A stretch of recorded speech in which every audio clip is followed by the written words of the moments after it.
नमस्कार दोस्तों, कैसे हैं आप सब।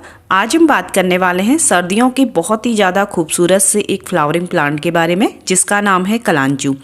कलांचू की दो वैरायटियां आती हैं, एक देसी और एक हाइब्रिड। हाइब्रिड वैरायटी में काफ़ी ज़्यादा कलर ऑप्शन देखने को मिलते हैं। Pink, red, yellow, white, light purple, काफ़ी ज़्यादा इसमें कलर आते हैं और बहुत ही ज़्यादा खूबसूरत ये फ्लावरिंग प्लांट है। अक्टूबर से लेके मार्च अप्रैल तक इस पौधे में फूल आते हैं और जो इसके फूल होते हैं बिल्कुल गुच्छों में आते हैं। जब इसके फूल अच्छे से खिल जाते हैं तो इस पौधे में पत्तियां बिल्कुल भी नज़र नहीं आती, बिल्कुल जो पॉट होता है फूलों से ढका हुआ नज़र आता है।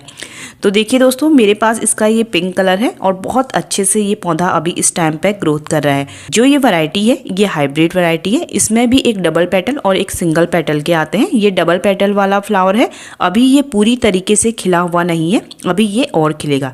सबसे ज़्यादा ज़रूरी चीज़ इस पौधे के लिए वो है पॉट साइज।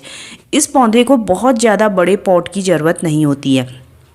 आप इसे 6 से 8 इंच तक के पॉट में लगा सकते हैं, जो इसके लिए काफ़ी है।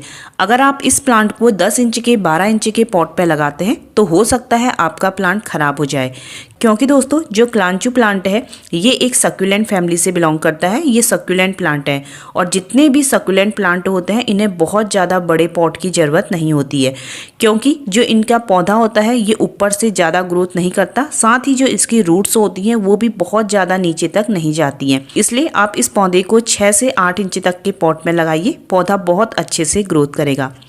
अब हम बात करते हैं सनलाइट की, कि इस पौधे को कितनी सनलाइट की ज़रूरत होती है। आप इस पौधे को 2 से 4 घंटे की धूप दिखाते हैं तो इसके लिए काफ़ी है। 2 घंटा भी अगर इस पौधे को डायरेक्ट धूप मिल जाती है, उसी में ये पौधा फ्लावरिंग कर देता है, क्योंकि ये पौधा एक सक्यूलेंट पौधा है और सर्दियों में फ्लावरिंग करता है। इस पौधे को ठंडक पसंद होती है और अंधेरी रात है, तो आप इस पौधे को 2 से 4 घंटे की धूप में रख सकते हैं। इसमें भी ये पौधा आपको काफ़ी अच्छी फ्लावरिंग देगा। इसके बाद हम बात करते हैं वाटरिंग की। पानी का हमें इसमें विशेष ध्यान देना होता है। अक्सर जो कलांचू का पौधा होता है वो ओवर वाटरिंग के कारण ख़राब हो जाता है, क्योंकि दोस्तों जो इसकी पत्तियां हैं अगर आप इन्हें टच करके देखेंगे तो इनमें काफ़ी ज़्यादा इस तरीके से पानी भरा रहता है।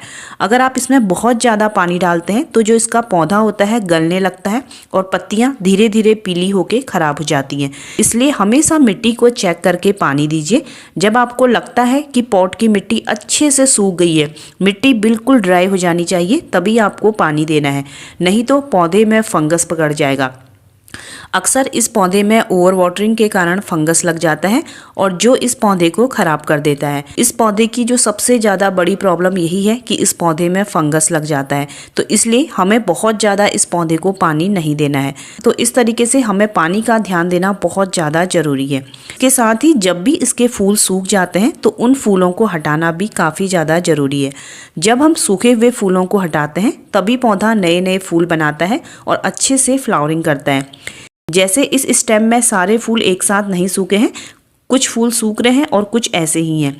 तो देखिए इस तरीके से, तो जो सूखे हुए फूल हैं मैं उनको हटा रही हूँ। नहीं तो हमें क्या करना होता है दोस्तों, जैसे इस स्टेम में सारे फूल सूख चुके हैं तो जो ये स्टेम है हम इसको नीचे से ही कट कर देंगे। इस तरीके से पूरी की पूरी हमें स्टेम को अलग कर देना है, जिससे जहाँ पे से हमने अब स्टेम कट की हुई है वहाँ से नई नई ब्रांचें आएंगी और उसमें और ज़्यादा फ्लावरिंग होगी। तो इस चीज़ का ध्यान रखें, जब भी फूल सूख जाए तो उसके नीचे से स्टेम को कट कर दें। जो ये स्टेम है इसको ऐसे ही प्लांट पे नहीं रहने देना है। इस चीज़ का भी आपको ध्यान देना है कि जो इसकी पत्तियां हैं वो बिल्कुल नीचे मिट्टी को टच ना करें। जैसे इस तरीके से अगर जो पत्ती होती है मिट्टी को नीचे टच कर रही है तो कई बार इसकी पत्तियों में फंगस लग जाता है और जो फंगस बढ़ते हुए पूरे पौधे को ख़राब कर देता है। जो पौधे की नीचे नीचे स्टेम के पास पत्तियां हैं आप उनको हटा सकते हैं।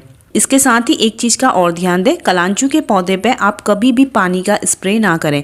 अक्सर जब हम पानी का स्प्रे और पौधों पे करते हैं तो कलांचू के पौधे को आप हटा दें, क्योंकि इसमें पानी के स्प्रे से कई बार फंगस लग सकता है।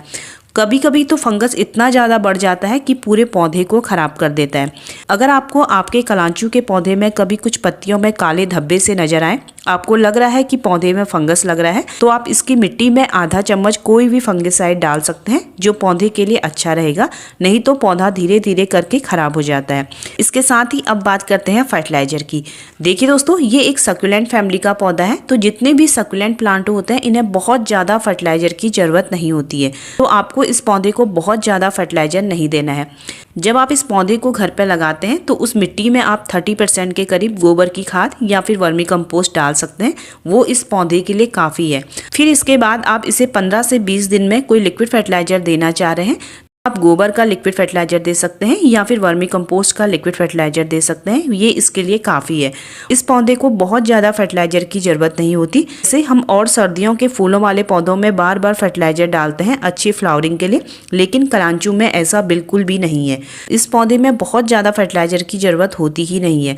आप महीने में एक बार भी कोई लिक्विड फर्टिलाइजर देंगे तो पौधा बहुत अच्छे से ग्रोथ करेगा।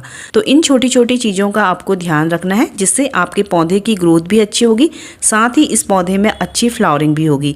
अगर वीडियो पसंद आया हो तो मेरे चैनल को लाइक और सब्सक्राइब करिएगा। वीडियो देखने के लिए आप सभी का बहुत बहुत धन्यवाद।